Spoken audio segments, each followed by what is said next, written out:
सांगलीच्या वारणा पट्ट्यात वातावरणाच्या बदलाचा फटका बसला आहे। भाजीपाला व ऊस पिकांवर रोगांचा प्रादुर्भाव पडल्याने शेतकऱ्यांकडून ड्रोनच्या साहाय्याने फवारणी सुरू आहे।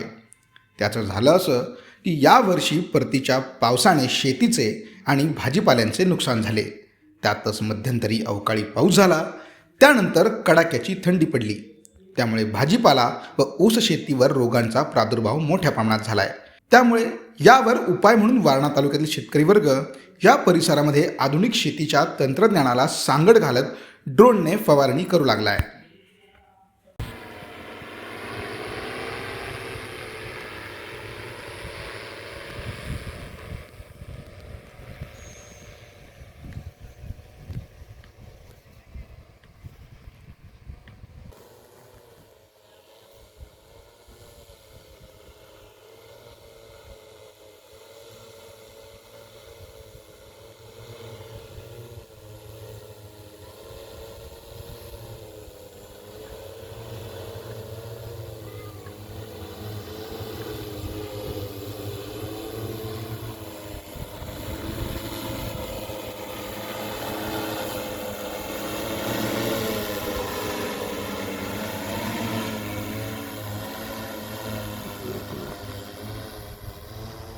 नमस्कार, मी महादेव बाबासाहेब पाटील, जिल्हा सांगली।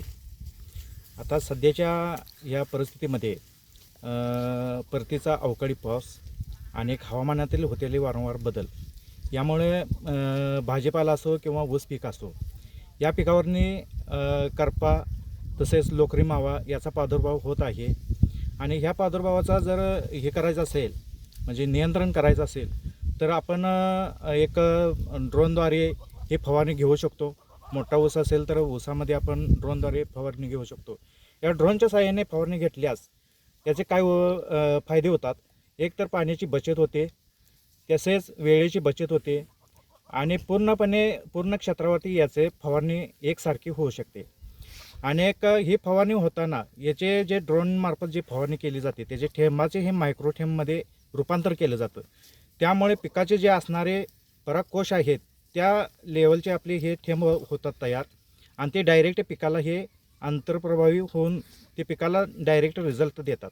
त्यामुळे औषधाची बचत होऊन असं वेस्टेज औषध न जाता ते पिकाला पूर्णपणे लागू होते।